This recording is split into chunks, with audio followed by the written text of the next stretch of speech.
अरमान उठता और आहिस्ता से रंजना के पास जाकर ज़मीन पर बैठ अपना सर उसकी गोद में रख देता है। इतना काफ़ी था रंजना को नींद से जगाने के लिए। रंजना उठती है और प्यार से अरमान के बालों में अपना हाथ फेरती है। आई एम सॉरी माँ, माफ़ कर दीजिए मुझे। इतना कहकर वो वैसे ही उसकी गोद में अपना सर रखकर फूट फूट कर रोने लगता है। रंजना से उसकी हालत देखी नहीं जा रही थी, पर अगर वो खुद को नहीं संभालती तो फिर अरमान को कैसे संभालती। वो खुद पर काबू पाती है और प्यार से उसके सर को सहलाते हुए, मुझे तेरी किसी बात का बुरा नहीं लगता बेटा, तू मुझसे माफ़ी मत मांग और ऐसे रो मत।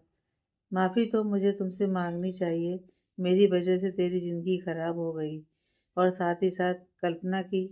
जैसे ही रंजना कल्पना का नाम लेती है तभी अरमान पूरा गुस्से से भर जाता है और वो एक झटके से खड़े होते हुए, नहीं माँ नहीं, नाम मत लो उस मतलबी लड़की का। उसकी कोई ज़िंदगी खराब नहीं हुई है। ये जो कुछ भी हुआ है, वरदान भाई ने जो कुछ भी किया है उसकी मर्ज़ी से हुआ है, उसकी सहमति से हुआ है। मैं खुद से मिलने गया था उससे, उसकी तकलीफ़ पूछने गया था। ये जानने गया था कि आखिर ऐसी कौन सी मजबूरी थी उसकी जो उसने ये कदम उठाया। लेकिन उसकी कोई मजबूरी नहीं थी माँ, वो तो बहुत खुश है अपनी नई ज़िंदगी में, अपने नए घर में, नए रिश्ते में, ऐशो आराम में, दौलत में बहुत खुश है वो। और मैं पागल पता नहीं उसको लेकर क्या क्या सोचता रह गया। और वो सिर्फ पैसों से प्यार करती थी, उसके लिए चिंता करने की कोई ज़रूरत नहीं है। बहुत ज़्यादा गुस्से से बोलता है अरमान। यह सुनकर रचना को विश्वास नहीं होता। वो मान ही नहीं सकती कि कल्पना ऐसा कुछ अरमान से कह सकती है, या उसने यह सब जानबूझकर किया है। वो एकदम सोफे से उठते हुए, नहीं बेटा, ज़रूर तुझे कोई गलतफहमी। अरमान बीच में ही उसकी बात काटते हुए, गलतफहमी तो दूर हुई है माँ, बहुत बड़ी गलतफहमी पाल रखी थी मैंने, न जाने कितने सालों से, कि आज नहीं तो कल वो मेरे प्यार को समझेगी। पर नहीं, अब जाकर तो मेरी गलतफहमी दूर हुई है। चाहे जोर ज़बरदस्ती से सही, चाहे बदला लेने की नीयत से सही, लेकिन वरदान भाई ने मेरी आंखें ज़रूर खोल दी। इस चीज़ के लिए तो मैं पूरी ज़िंदगी उनका शुक्रगुजार रहूँगा कि ऐसी मतलबी लड़की से उन्होंने मुझे बचा लिया। पर बेटा, रंजना फिर कुछ कहने की कोशिश करती है, लेकिन अरमान कुछ भी सुनने को समझने को तैयार नहीं था। वो एकदम से बस, माँ, आज के बाद इस घर में कल्पना का जिक्र नहीं होगा। मैं अपनी रात की हरकत के लिए एक बार फिर से आपसे माफ़ी मांगता हूँ। इतना कहकर वो ऊपर अपने कमरे में चला जाता है, लेकिन जाते जाते रंजना को बहुत बड़ी उलझन में छोड़ जाता है। वो मन में, नहीं, ये नहीं हो सकता, कल्पना ऐसा कुछ नहीं कर सकती। अभी तक तो वो इसी उलझन से बाहर नहीं आई थी कि वरदान को सच्चाई से कैसे रूबरू करवाया जाए, कैसे उसे यकीन दिलाया जाए कि हालात ही गलत थे, बाकी और कोई गलत नहीं था। और दूसरी उलझन उसके सामने आकर खड़ी हो गई थी। अब तो वो अपने बेटे को कैसे संभालेगी, अरमान को कैसे संभालेगी, और ऊपर से कल्पना। कल्पना ऐसा नहीं कर सकती, बिल्कुल नहीं कर सकती। मैं मान ही नहीं सकती कि कल्पना ने यह सब जानबूझकर किया है। पूरे विश्वास के साथ वो ये बोलती है और फिर कुछ सोचते हुए अपने कमरे में चली जाती है। उधर कल्पना भी अपने घर जाने के लिए रेडी हो गई थी। उसने एक सिंपल सा सूट पहन रखा था, बालों की ढीली ढीली चोटी बनाई हुई थी जो उसकी कमर तक आ रही थी, और बाकी वो पूरी सिंपल थी। ना बिंदी, ना लिपस्टिक, सिंदूर तक नहीं लगाया था उसने। बस वरदान के नाम की कोई निशानी उसके पास थी, तो वो उसके गले में पहना हुआ मंगलसूत्र था, शायद जिस पर उसका ध्यान नहीं गया, वरना वो उसे भी निकाल देती, क्योंकि अभी वो इस रिश्ते को दिल से नहीं मानती थी। ये उसके लिए सिर्फ एक सजावट का सामान था और कोई अहमियत नहीं थी उसकी नज़रों में इन सब चीज़ों की। उधर वरदान भी लंदन पहुंच गया था और इस वक्त वो अपने लंदन वाले घर में था। कोई काम नहीं था उसको वहाँ पर, बस वो हालातों से दूर चला गया था, या हम कह सकते हैं कि कल्पना से दूर। पर अपनी जिम्मेदारियों से मुंह नहीं मोड़ा था उसने। खुद के खाने पीने का कोई होश नहीं था उसको, न अपने सोने का। पर कल्पना की चिंता पूरी थी। कल्पना रेडी होकर नीचे आती है। वरदान के होने या ना होने से उसे कोई फर्क नहीं पड़ रहा था। नौकरों की एक पूरी फौज उसकी सेवा के लिए खड़ी थी। कल्पना एक नज़र सबको देखती है, फिर कुछ रिएक्ट नहीं करती। जैसे वो नीचे आती है तभी एक सर्वेंट मैम, आपके लिए नाश्ता रेडी है। कल्पना एक नज़र नाश्ते की टेबल पर डालती है, जो कि हर तरीके के खाने से भरी हुई थी। वो भी उसके अकेले के लिए। उसे अजीब लगता है। नौकर उसके मन की बात समझते हुए, वो मैम, सर ने कहा था कि आपको पता नहीं क्या पसंद आ जाए, इसलिए इतना सब। मुझे तुम्हारे सर से और उन्होंने क्या कहा था इस बात से कोई मतलब नहीं है। नहीं चाहिए कोई नाश्ता वास्ता। यह कहकर वो तेजी से घर के बाहर निकल जाती है। जैसे वो बाहर जाती है तो ड्राइवर पहले ही गाड़ी लेकर तैयार खड़ा था। कल्पना को देखते ही वो झट से गाड़ी का दरवाज़ा खोल देता है और कल्पना को मॉर्निंग विश करते हुए, आइए मैम बैठिए, पर कल्पना उसे मना करते हुए, मुझे इस गाड़ी की कोई ज़रूरत नहीं है, मैं अपने आप जा सकती हूँ। इतना कहकर वो लंबे लंबे कदम भरती हुई वहाँ से चली जाती है। वो घर से बाहर निकलती है और कुछ ही दूर पैदल चलने पर उसे एक ऑटो मिलता है, जिसमें बैठ वो अपने घर के लिए निकल जाती है। एक आदमी जो कब से उसका पीछा कर रहा था, वो उसे जाते हुए देख रहा था। तभी उसका फ़ोन रिंग करता है, जो कि वरदान का था। दरअसल ये वरदान का ही एक भरोसेमंद आदमी था और उसी के कहने पर साये की तरह कल्पना के पीछे था, सिर्फ और सिर्फ उसकी देखभाल के लिए, ये देखने के लिए कि उसे कोई परेशानी ना हो। वो फ़ोन उठाकर कान पर लगाते हुए, जी सर, कैसा चल रहा है वहाँ पर सब? वो सीधा उससे सवाल करता है। सर, वो मैम अपने घर जाने के लिए निकल गई हैं, बट उन्होंने गाड़ी में बैठने से भी मना कर दिया और ना नाश्ता किया। वो ऑटो रिक्शा में बैठकर चली गईं। वरदान सारी बात सुन रहा था। कोई नहीं, तुम उसके पीछे ही रहना। वो जैसे रहना चाहे उसे रहने दो, जैसा करना चाहे उसे करने दो। बाकी तो तुम समझदार हो ही। इतना कहकर वो फ़ोन कट कर देता है और अपना सर पीछे सोफे से टिका अपनी आंखें बंद कर लेता है। जहाँ कल्पना ने यह फैसला लिया था कि वो वरदान को परेशान करेगी, उसकी बातें नहीं मानेगी, वहीं वरदान ने भी एक फैसला लिया था, जो कल्पना करना चाहे वो उसे करने देगा। वो जैसे रहना चाहे उसे रहने देगा, कुछ नहीं कहेगा वो उसे। कल्पना अपने घर पहुंच गई थी और वरदान का आदमी विकास उसके पीछे ही था। वो उस पर बराबर नज़र रखे हुए था। वरदान के कहे के अनुसार कि कल्पना को कोई भी किसी भी तरह की तकलीफ नहीं होनी चाहिए, इसलिए वो पल-पल उसका पीछा कर रहा था और इस वक्त भी वो उसके घर के बाहर ही कहीं छिप गया था। कल्पना तो अंदर चली गई थी, डॉक्टर अभी भी वहीं मौजूद थे। कल्पना को देखते ही उसके माँ-पापा के चेहरे खुशी से खिल जाते हैं और आज तो अपने पापा को पहले से भी ज़्यादा ठीक देखकर कल्पना भी खुश हो जाती है। वो डॉक्टर से सारी रिपोर्ट पता करती है। डॉक्टर उसे बताता है कि अब वो पहले से बहुत ठीक हैं और 1-2 दिन में पूरी तरह ठीक हो जाएंगे। यह सुनकर कल्पना राहत की सांस लेती है। मंजू की नज़र बार बार गेट पर जा रही थी कि उसके साथ वरदान भी आया है या नहीं, क्योंकि कल जब कल्पना आई थी तो वरदान उसे छोड़ने आया था। खिड़की में से देखा था उसने, पर आज कल्पना को अकेले देखकर उसे चिंता होती है। जब उससे रहा नहीं जाता तो वो कल्पना से पूछ ही लेती हैं, तू अकेली आई है बेटा? वो वरदान, वो अभी इतना ही बोली थी कि कल्पना बीच में ही उसकी बातें काटते हुए, मुझे उस इंसान के बारे में कोई बात नहीं करनी माँ, और मैं बाध्य नहीं हूँ उसके साथ आने जाने के लिए। नहीं मानती मैं इस शादी को, ना इस रिश्ते को। उस वक्त मेरी मजबूरी थी उसकी बात मानना। मेरे पापा की ज़िंदगी का सवाल था, पर अब ऐसा कुछ नहीं है और इस तरह ज़ोर ज़बरदस्ती से कोई रिश्ता नहीं जुड़ता। आप परेशान मत होइए और अब उस इंसान की बात इस घर में कोई नहीं करेगा। इतना कहकर वो किचन में चली जाती है। मंजू अपने पति की तरफ देखती है। बदले में वो उसे शांत रहने को बोलते हैं, क्योंकि अभी किसी को भी कुछ समझ में नहीं आ रहा था। दूसरी तरफ अरमान रेडी होकर ऑफिस जाने के लिए निकल गया था। संभाल लिया था उसने खुद को, तय कर लिया था उसने कि अब वो बस अपने काम पर ध्यान देगा, अपने बिजनेस पर ध्यान देगा और कल्पना के बारे में सोचेगा भी नहीं। और यही तो कल्पना चाहती थी। वो चाहती तो अरमान को सच भी बता सकती थी कि कैसे वरदान ने उसे मजबूर किया था ये शादी करने के लिए। पर उससे होता क्या? अरमान अपने ही भाई वरदान से नफरत करता या ये कोशिश करता कि वो कैसे भी करके कल्पना को उसके चंगुल से छुड़ा सके, या पूरी ज़िंदगी इसी गिल्ट में निकाल देता कि उसकी वजह से या उसके परिवार की वजह से कल्पना की ज़िंदगी खराब हो गई और वो उसके लिए कुछ भी नहीं कर पाया, कुछ भी नहीं। फिर तो शायद वो इतना टूट जाता कि शायद किसी के समझाने पर भी नहीं समझता, बिखर जाता वो हर तरीके से। अब तो किसी तरह उसने खुद को संभाल लिया, समेट लिया और अपनी ज़िंदगी का एक मकसद बना लिया कि बहुत दौलतमंद आदमी बनना है। इतनी दौलत हासिल करनी है कि जैसे कल्पना को दिखाना है। लेकिन अगर पूरी सच्चाई उसको पता होती, तब शायद वो ये हिम्मत नहीं जुटा पाता। तब तो शायद वो कोई और ही अरमान बन जाता। और एक दोस्त होने के नाते कल्पना ने बिल्कुल सही फैसला किया।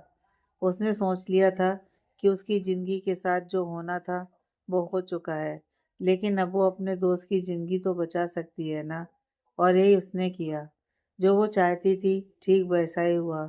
भले ही अरमान उससे नफरत कर रहा है, उसका नाम तक नहीं सुनना चाहता, लेकिन कम से कम वो अपनी ज़िंदगी में आगे तो बढ़ रहा है ना। लेकिन अगर वक्त किसी के लिए रुक गया है, ज़िंदगी किसी के लिए रुक गई है, तो वो है वरदान। अपनी गलतफहमी का ऐसा शिकार हुआ वरदान कि अपनों के होते हुए भी पूरी ज़िंदगी अकेले रहा।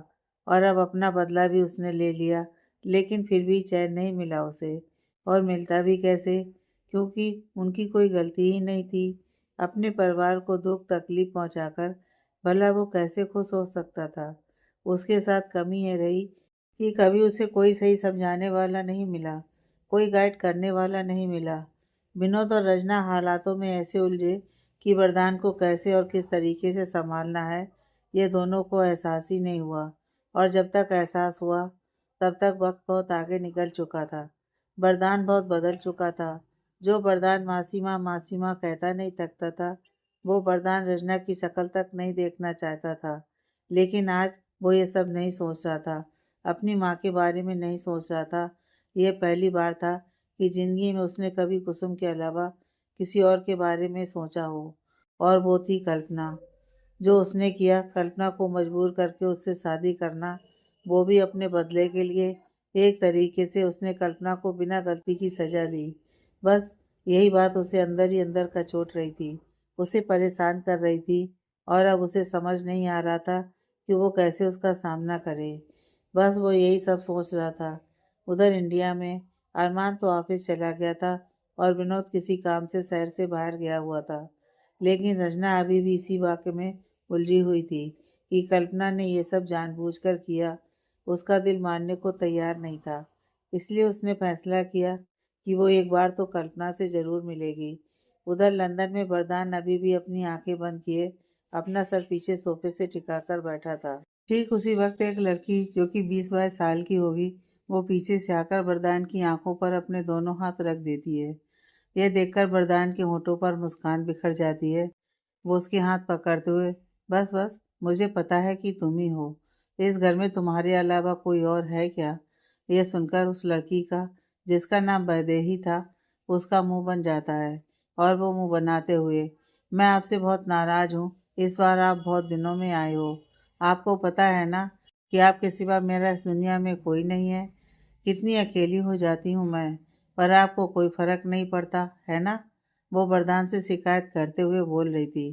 कितने फ़ोन किए आपको, पर आप हैं कि पर आप बस, अब मैं आपको कहीं नहीं जाने दूंगी। ये कहते हुए वो उसके पास आकर बैठ जाती है और कसकर उसकी बाजू को पकड़ लेती है।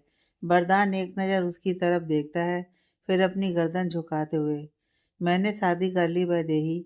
यह सुनते ही वैदेही हैरानी से उसकी तरफ देखती है और साथ के साथ उसकी पकड़ वरदान की बाजू से ढीली हो जाती है। क्या आपने शादी कर ली? पर कब? और ऐसे अचानक से? वो हैरानी से बोलती है, जैसे यकीन करना चाहती हो कि जो वरदान ने बोला है वो सच है। जहाँ वैदेही एकटक उसकी तरफ देख रही थी, वहीं वरदान बस खाली आंखों से सामने दीवार को देख रहा था।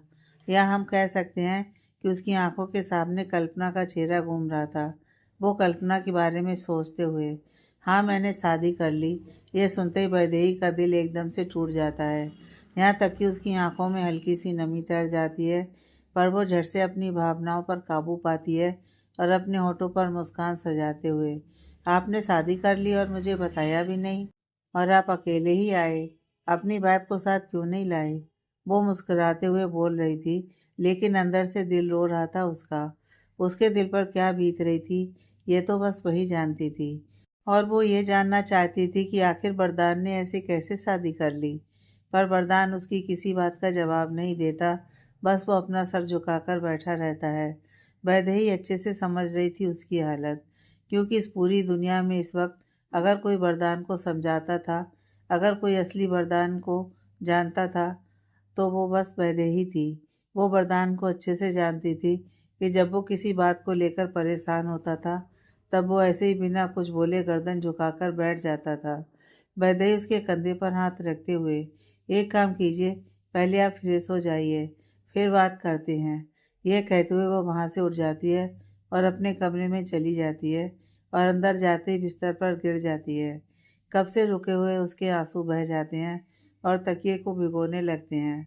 दरअसल वो दिल ही दिल में वरदान को पसंद करती थी, उससे प्यार करती थी। अपने जीवन साथी के रूप में बस वो वरदान को ही देखती आ रही थी। अपने मन मंदिर में वरदान को बसा चुकी थी, लेकिन आज बहुत बुरी तरीके से टूट गई थी वो, और उसका दिल भी। अब आप सोच रहे होंगे कि वरदान जैसे इंसान से भी कोई प्यार कर सकता है। हाँ, कर सकता है। वैदेही ने किया है, क्योंकि वो ही है जो वरदान को करीब से जानती है, और ये भी जानती है कि वरदान कितने खूबसूरत दिल का मालिक है। ऊपर से हमेशा सख्त और गुस्सा रहने वाला वरदान अंदर से आज भी एक मासूम बच्चा है। वो मासूम बच्चा जो कुसुम के जाने से उसके अंदर ही कहीं दफन हो गया। इस वरदान को बस वैदेही जानती थी। दरअसल वैदेही उसके साथ कॉलेज में थी। दोनों एक दूसरे को जानते भी नहीं थे। एक बार कुछ लड़के वैदेही को छेड़ रहे थे, उसे तंग कर रहे थे, तब वरदान ने उसकी हेल्प की थी।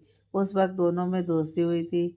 हम कह सकते हैं कि वैदेही तो शायद तभी से वरदान को पसंद करने लगी थी, लेकिन वरदान के मन में ना तो तब कोई ऐसी बात थी और ना अब। और वैदेही ने भी उससे कुछ नहीं कहा। डरती थी कि जो पहले ही नाप तोल कर बोलता है, जो पहले ही दूर दूर रहता है, वो सच जानने के बाद कहीं बिल्कुल दूर ना हो जाए। वैदेही के अच्छे व्यवहार से वो कब वरदान की अच्छी दोस्त और इकलौती दोस्त बन गई, ये तो वरदान को भी नहीं पता चला। दोनों ने साथ में पढ़ाई की और फिर कॉलेज ख़त्म होने के बाद अलग अलग हो गए, लेकिन वैदेही कभी उससे अलग नहीं हो पाई। कभी कभार दोनों की फ़ोन पर बात हो जाती थी, या वरदान जब भी हद से ज़्यादा परेशान होता था तो उसके साथ अपनी परेशानी बांट लेता था, और वैदेही इस कारण उससे और भी ज़्यादा जुड़ती जा रही थी। धीरे धीरे वरदान अपने काम में, अपनी गलतफहमी में, अपने बदले में ऐसा उलझा कि सब कुछ ही भूल गया, लगभग वैदेही को भी। वैदेही ने भी जोर नहीं दिया उससे मिलने के लिए। हम कह सकते हैं कि वो हर हाल में उसके साथ खुश थी। लेकिन फिर कुछ महीने पहले वरदान जब अपने काम से लंदन आया, तो वैदेही उसे यहाँ मिली, वो भी बहुत बुरी हालत में। तब वो उसे अपने लंदन वाले घर पर लेकर आया, और उसे पता चला कि वैदेही के माता पिता की मौत हो गई है। उसका भाई जो लंदन में था, उसने इंडिया वाले घर जायदाद सब बेचकर पैसा अपने नाम कर लिया और वैदेही को यहाँ बुला लिया। वैदेही भी अपनी भाई की सारी बातें मानती चली गई, पर यहाँ आकर उसे पता चला कि अब उसका भाई बहुत बदल चुका है और उसने यहाँ शादी भी कर रखी है। दोनों को बस घर के काम के लिए फ्री की नौकरानी चाहिए थी, जो कि वैदेही थी। दोनों ने वैदेही का पासपोर्ट भी छीन लिया और उस पर बहुत टॉर्चर करते थे। उसे घर में बंद करके रखते थे। वैदेही को कुछ समझ ही नहीं आ रहा था। एक दलदल में फंस गई थी वो। लेकिन उस दिन तो हद ही हो गई, जब उसके भाई भाभी ने घर पर पार्टी रखी, तो उनका एक दोस्त शराब पीकर वैदेही के साथ ज़बरदस्ती करने लगा। और हैरानी की बात यह थी कि उसके भाई ने भी इसका विरोध नहीं किया। उस दिन तो उसके बर्दाश्त करने की हद हो गई। जो उसके हाथ में आया वो उसने उस लड़के के सर पर मार दिया और फिर कैसे भी करके वहाँ से भाग गई। बस उसी दौरान वो वरदान को मिली, और तब से वो वरदान के घर में ही है, जिसका पता किसी को नहीं था। वरदान के वापस मिलने से, उसके साथ रहने से, और उस दौरान जो वरदान ने उसकी केयर की, उसकी हेल्प की, वो तो बस उसके दिल में उतर गई थी। चाहती तो वो पहले से थी उसे, पर अब तो ये चाहत और भी बढ़ गई थी। लेकिन आज उसकी हर वो उम्मीद टूट गई थी जो उसने वरदान से लगा रखी थी। हालांकि वरदान को कुछ नहीं पता था कि वो उसे लेकर क्या फील करती है। उसने तो कभी एक दोस्त के अलावा वैदेही को कुछ समझा ही नहीं, और वैसे भी दिल ही कहाँ था उसके अंदर जो उसे वैदेही का प्यार नजर आता। वो तो बस अपनी गलत फहमी में और अपनी माँ में ही उलझ कर रह गया था। यही बात थी कि वैदेही आंसू बहा रही थी। वरदान का साथ उसके हाथ से छूट गया था, जो कि उसे सहा नहीं जा रहा था। सहा तो वैसे वरदान से भी नहीं जा रहा था। ना चाहते हुए भी उसकी आंखों के सामने कल्पना का चेहरा घूम रहा था, जो उसे यह एहसास करवा रहा था कि गलत तो किया है तूने उस लड़की के साथ। वो वहाँ से उठता है और अपने कमरे में जाता है और बाथरूम में जाकर शावर खोलकर उसके नीचे खड़ा हो जाता है, जैसे शांत करना चाहता हो खुद को, जैसे सोचना ना चाहता हो कल्पना के बारे में। जहाँ वरदान के जहन में बस कल्पना घूम रही थी, वहीं कल्पना अपने घर पर थी, अपने माँ पापा के साथ खुश थी, अपने पापा की देखभाल कर रही थी। वो खुश थी क्योंकि वरदान जो वहाँ पर नहीं था, उसे वरदान से कोई मतलब था ही नहीं।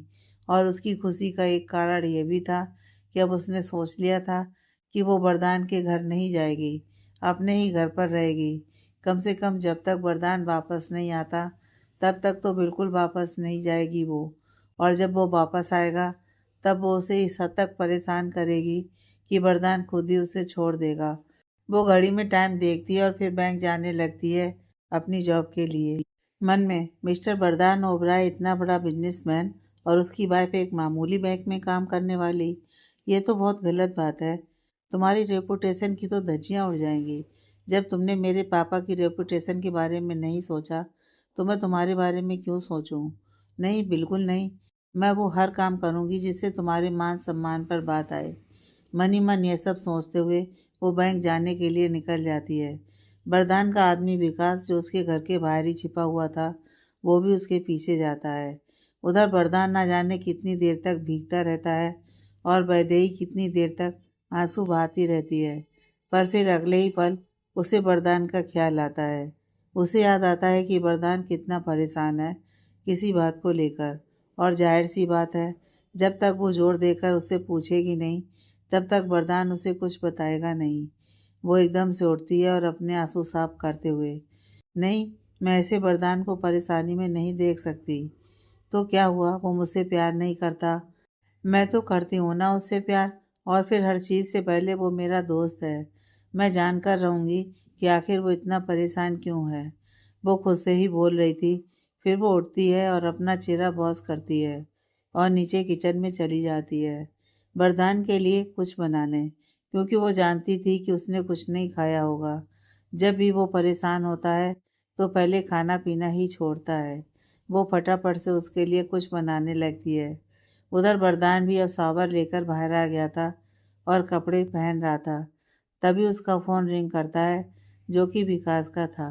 विकास का नंबर देखते ही वो झट से फ़ोन उठाते हुए, हाँ, क्या हुआ विकास? सब ठीक तो है ना? वो उससे सवाल करता है। वैसे तो सब ठीक है sir, but Kalpana ma'am bank गई हैं अपने जॉब पर। वरदान कुछ सोचते हुए, कोई बात नहीं, जाने दो। इतना कहकर वो फ़ोन कट कर देता है और फिर डॉक्टर को फ़ोन करके उसके पापा का हालचाल पूछता है। आप बेफिक्र रहें मिस्टर वरदान, अब वो पूरी तरह से खतरे से बाहर हैं। कुछ ही दिनों में बिल्कुल ठीक हो जाएंगे। आप चिंता मत कीजिए। आपके कहे अनुसार हम इनका बेस्ट से बेस्ट इलाज कर रहे हैं। कोई कमी नहीं है यहाँ पर। डॉक्टर वहीं बैठा बात कर रहा था, यह सोचकर कि कल्पना के पापा सो रहे हैं, पर वो बस ऐसे ही आंखें बंद करके लेटे हुए थे और डॉक्टर की सारी बातें सुन रहे थे। वो मन में, अजीब इंसान है यह वरदान, पहले खुद ही मुसीबत में डालता है और फिर खुद ही मुसीबत से बाहर निकालता है। समझ में नहीं आ रहा कि इन सब के पीछे इसका क्या मतलब है। आखिर इसने ऐसा क्यों किया? वो मन ही मन बोल रहा था। उधर कल्पना बैंक पहुंच गई थी और अपने काम पर लग गई थी। हाँ, वो बात अलग थी कि उसके जहन में कहीं ना कहीं वरदान घूम रहा था। अब तुम्हें पता चलेगा कि जब बात अपनी इज्जत पर आती है, अपने मान सम्मान पर आती है, तो कैसा लगता है। इतनी आसानी से तो तुम्हें नहीं छोड़ूंगी मिस्टर वरदान ओबराय। बेहद गुस्से से वो मन में यह सब बोल रही थी। उधर लंदन में वरदान रेडी होकर अपने कमरे से बाहर आता है। तब तक वैदेही ने उसके लिए सूप बना दिया था और वो डाइनिंग टेबल पर बैठी उसी का इंतजार कर रही थी।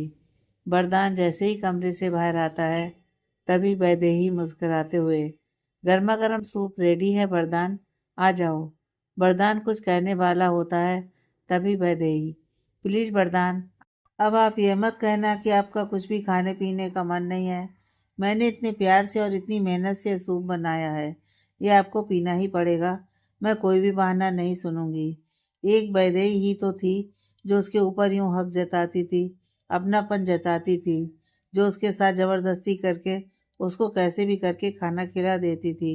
उसके आगे कभी वरदान मना नहीं कर पाया, तो आज क्या करता। वो चुपचाप आकर डाइनिंग टेबल पर बैठ जाता है।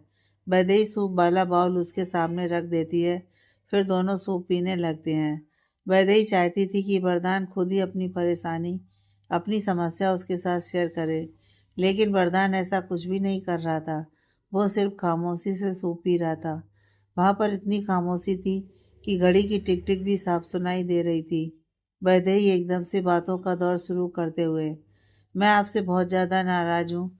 यह सुनकर वरदान अपनी सोच से बाहर आता है और हैरानी से उसकी तरफ देखता है, जैसे पूछ रहा हो कि क्यों। अब मैंने क्या किया? वैदेही झूठी नाराज़गी जताते हुए, एक तो आप इतने दिनों के बाद आए और ऊपर से अकेले आए। शादी की है आपने, तो आपका फर्ज नहीं बनता कि अपनी वाइफ को साथ लेकर आने का या मुझसे मिलने का। और कैसे इंसान हैं आप जो अपनी नई नवेली, अपनी दुल्हन को वहीं छोड़ आए। उसको कितना बुरा लग रहा होगा, यह नहीं सोचा आपने। वो जानबूझकर उसकी शादी की बात कर रही थी, ताकि कुछ भी करके कैसे भी करके वरदान अपने दिल की बात उससे शेयर करे। जैसे जैसे वो उसकी शादी की बात कर रही थी, उसकी दुल्हन की बात कर रही थी, वैसे वैसे फिर से कल्पना का चेहरा उसके जहन में घूमने लगा था। कैसे इंसान हैं आप जो अपनी नई नवेली दुल्हन को छोड़कर आ गए। उसे बुरा लग रहा होगा। वैदेही की कही यह बात बार बार उसके कानों में गूंज रही थी। वरदान ने एकदम से इस बात को यहीं ख़त्म करते हुए, नहीं, ऐसी कोई बात नहीं है। अच्छा, तुम ये बताओ कि तुम्हारा कोर्स कैसा चल रहा है? सब सही है ना? वैदेही समझ जाती है कि वो इस वक्त ये बात करने के मूड में बिल्कुल भी नहीं है। बहुत अच्छा चल रहा है, कुछ दिनों में कोर्स कंप्लीट हो जाएगा। फिर कहते कहते वो चुप हो जाती है, क्योंकि उसने सोचा था कि अपना कोर्स कंप्लीट करने के बाद, अपने पैरों पर खड़ा होने के बाद, वो वरदान को अपने दिल की बात कहेगी। लेकिन अब तो सब कुछ बदल चुका था, सब कुछ खत्म हो गया था। क्या हुआ? चुप क्यों हो गई? कोर्स खत्म होने के बाद फिर क्या? वरदान उससे सवाल करता है। फिर क्या? फिर देखूंगी कि आगे क्या करना है। यहीं पर जॉब करनी है या वापस इंडिया जाना है। बड़ी मुश्किल से वैदेही अपनी बात ख़त्म करती है। उसके बाद एक बार फिर से वहाँ पर खामोशी छा जाती है। कुछ देर बाद दोनों अपना अपना सूप खत्म कर चुके थे।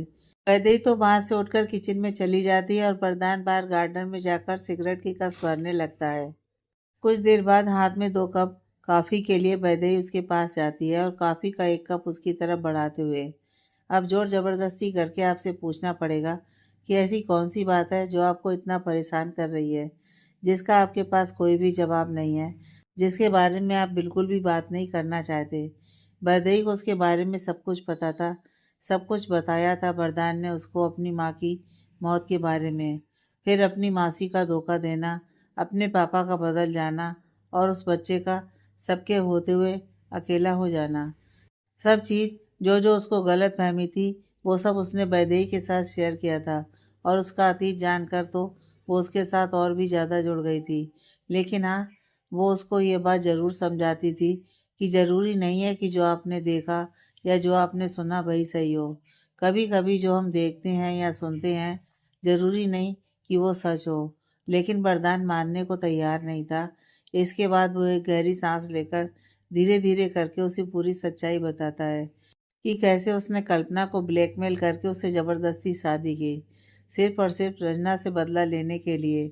वैदेही बहुत ध्यान से, बहुत आराम से उसकी सारी बातें सुन रही थी, समझ रही थी। वो सारी बात सुनने के बाद एकदम से, आप तो हमेशा से यही चाहते थे, सिर्फ बदला लेना चाहते थे आप उन लोगों से जो कि आपने लिया। तो फिर आज आप खुश क्यों नहीं हैं, सुकून में क्यों नहीं हैं? वो एकदम से उससे सवाल करती है। यह पहली बार था जब किसी ने उसे आईना दिखाया था। और वैसे भी वैदेही तो जो उसे गलत लगता था उसे कह देती थी, टोक देती थी। और एक दोस्त का यही फर्ज होता है कि जब भी उसका दोस्त कुछ गलत करे तो वो उसे टोके, उसे रोके, और यही वैदेही कर रही थी। उसके सवाल पर वरदान हैरानी से उसकी तरफ देखता है, लेकिन कोई जवाब नहीं दे पाता और बदले में अपनी गर्दन झुका लेता है। वैदेही फिर से उससे सवाल करते हुए, बोलिए वरदान, चुप क्यों हैं आप? जब आप वो सब कुछ कर चुके हैं जो आप करना चाहते थे, तो फिर आप खुश क्यों नहीं हैं? क्यों? क्यों नहीं है आपके चेहरे पर सुकून के भाव? वरदान दूसरी तरफ अपना चेहरा फेरते हुए, पता नहीं, यही तो समझ में नहीं आ रहा। जब से होश संभाला है, जब से सब कुछ समझने लगा हूँ, तब से मन में एक ही बात थी कि कैसे भी करके उस औरत को वही सब वापस लौटाना है जो उन्होंने मेरी माँ को दिया था। वही धोखा, वही आंसू, वही तकलीफ। और अब जब मैं ये सब करके आया हूँ, तो भी मुझे खुशी नहीं मिल रही, संतुष्टि नहीं मिल रही है।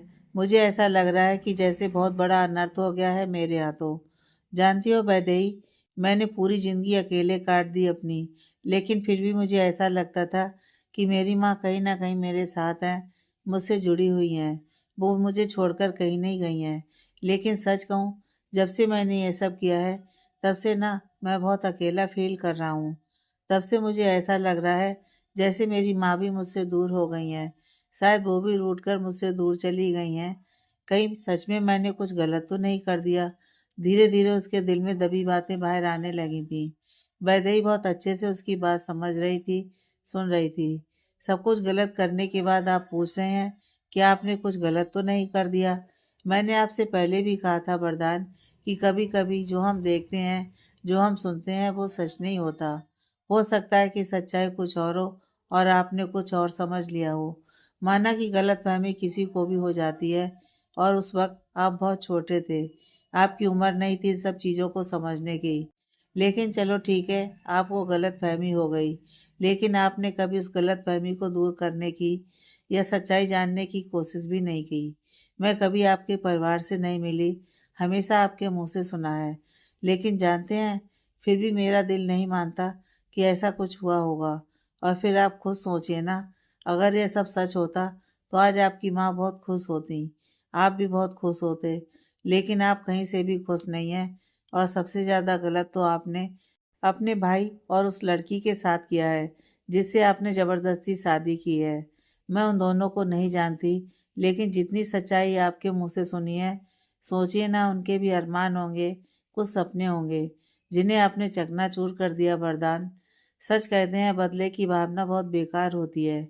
इंसान उसमें कुछ भी नहीं देख पाता, कुछ भी नहीं समझ पाता, और जब तक उसे होश आता है, जब तक बहुत देर हो जाती है। काश आपने दिमाग की बजाय थोड़ा दिल से सोचा होता, तो आपको यूं अपनों के होते हुए अकेला नहीं रहना पड़ता। वैदेही लगभग सारी बातें, सारा सच उसके सामने खोल कर रख देती है। वरदान बहुत गहराई से उसकी बातें सुन रहा था, समझ रहा था।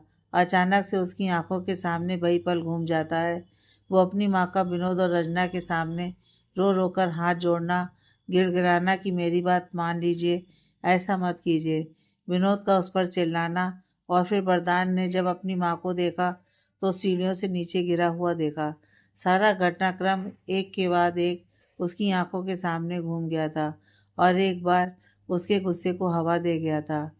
अगले ही पल वो अपने हाथों की मुट्ठियां कसते हुए, नहीं नहीं, कुछ गलत नहीं किया मैंने। मैंने जो देखा वो मैं कैसे झुठला दूँ, कैसे उसे अनदेखा कर दूँ? अपनी माँ के वो आंसू, वो रोना, वो चिल्लाना, वो उन लोगों के सामने हाथ जोड़ना, आज भी मुझे अंदर तक तकलीफ देता है वैदेही। आज भी मुझे अंदर तक कचोटती हैं ये बातें। ये कहते हुए उसकी आवाज़ भारी हो जाती है। साफ पता चल रहा था कि उसका दिल भर आया है, लेकिन हमेशा की तरह वो अपने जज्बातों पर काबू पा रहा है।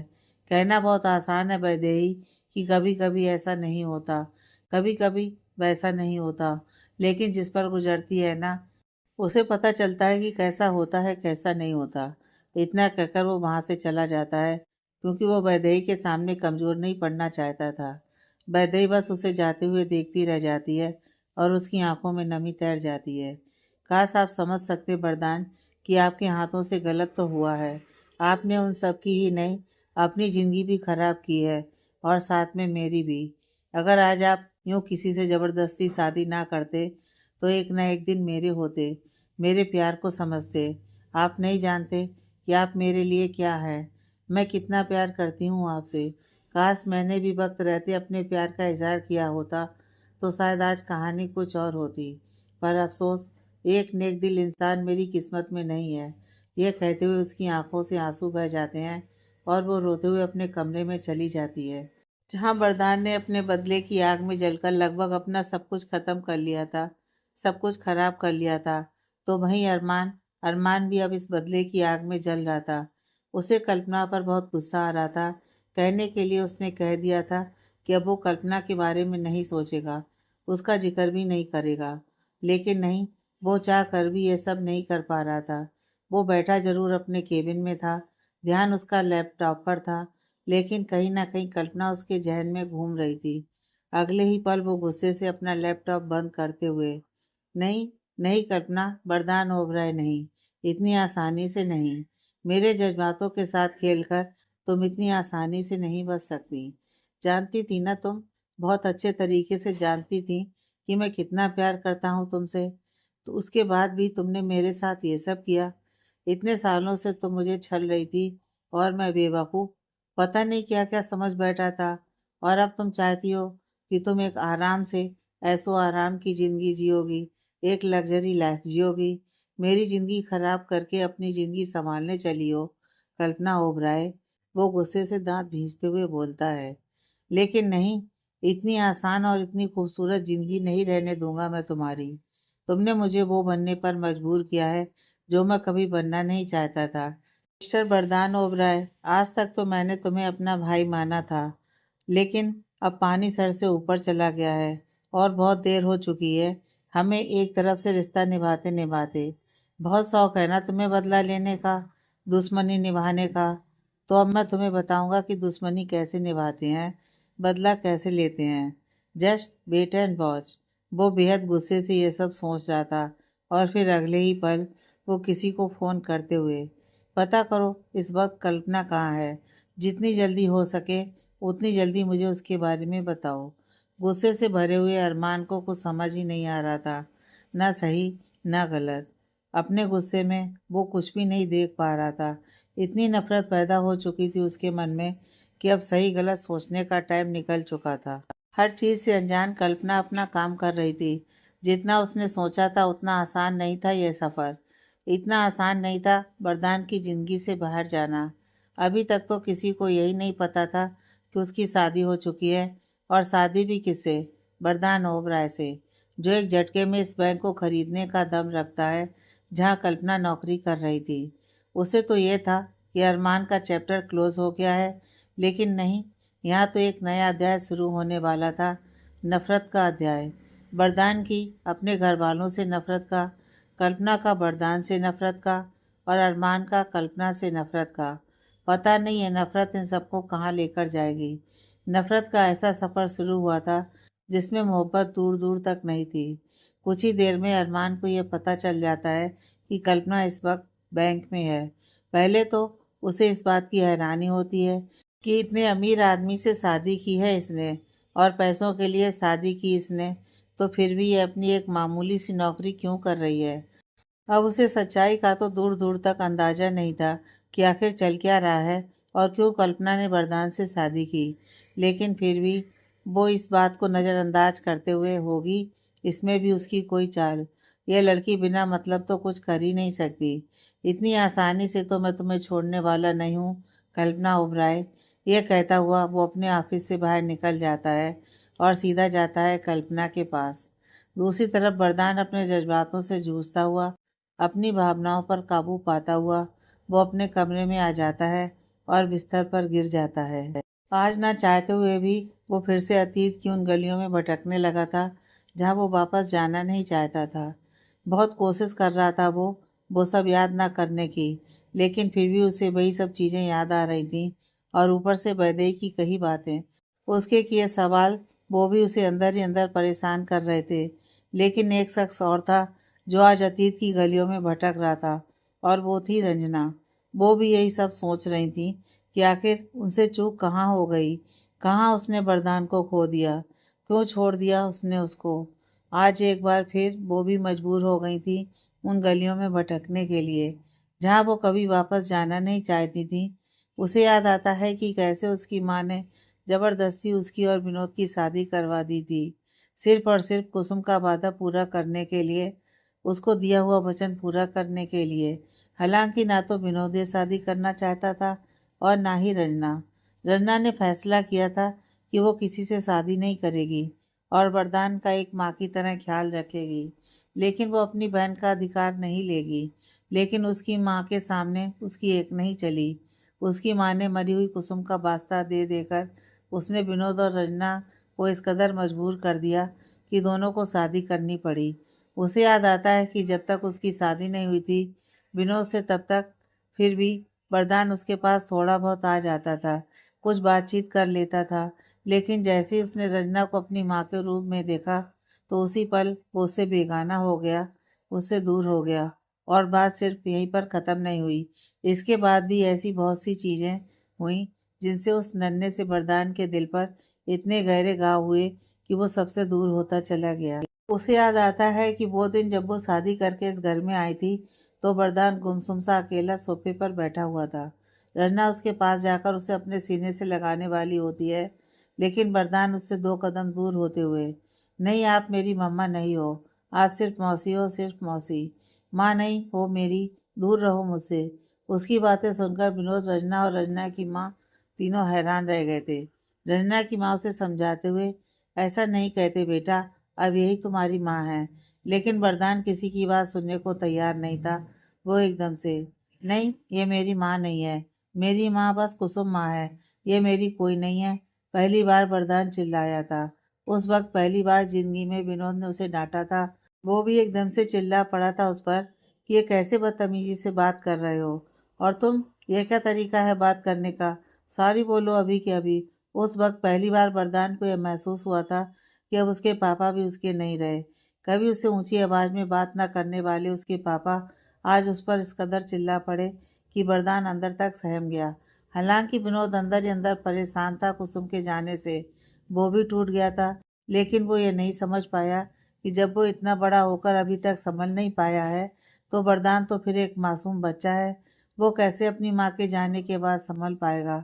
जिस वक्त वरदान को एक्स्ट्रा प्यार की, एक्स्ट्रा केयर की ज़रूरत थी, उस वक्त विनोद सबको खुद से दूर करता रहा और मासूम वरदान ये सोचता रहा कि जब से रंजना इस घर में आई है, जब से उसने उसकी माँ की जगह ली है, तब से उसके पापा भी उससे दूर हो गए हैं।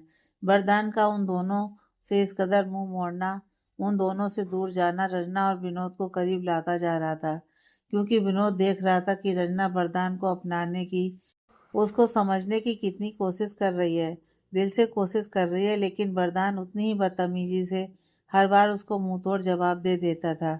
लेकिन रंजना भी पीछे नहीं हट रही थी, फिर भी अपनी कोशिश जारी रखती थी।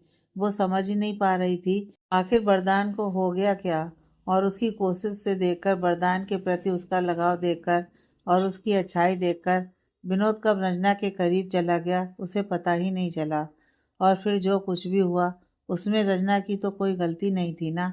आखिर उसकी भी पूरी जिंदगी पड़ी थी उसके सामने, उसके भी सारे सपने थे जो उसने सिर्फ वरदान के लिए कुर्बान कर दिए। ऐसे में अगर वो अपने पति विनोद के करीब चली गई तो क्या गलत किया उसने। और फिर कुसुम भी यही चाहती थी कि सिर्फ रंजना बस वरदान की माँ बनकर ना रहे, वो विनोद की पत्नी भी बने, जो कि वो बनी भी। विनोद ने भी उसे दिल से स्वीकार किया। लेकिन वरदान उन दोनों से दूर होता चला गया। दोनों के प्रति उसके मन में नफरत पैदा हो गई थी। वक्त गुजरता गया और वरदान के अंदर भरी नफरत और भी गहरी होती चली गई। इसी बीच इनकी ज़िंदगी में अरमान आया और उसके आने के बाद तो सब कुछ और भी उल्टा होता चला गया। ठीक उसी वक्त रंजना का फ़ोन रिंग करता है, जिसकी आवाज़ से वो अतीत से बाहर आती है। उधर अरमान की गाड़ी बैंक के सामने रुकती है और गुस्से से भरा हुआ अरमान अंदर जाने लगता है। अगले ही पल वो बैंक के अंदर था और गुस्से से कल्पना को घूर रहा था, जबकि कल्पना का ध्यान अपने काम पर था। तभी अरमान की आवाज़ उसके कानों से टकराती है। आगे की कहानी नेक्स्ट पार्ट में।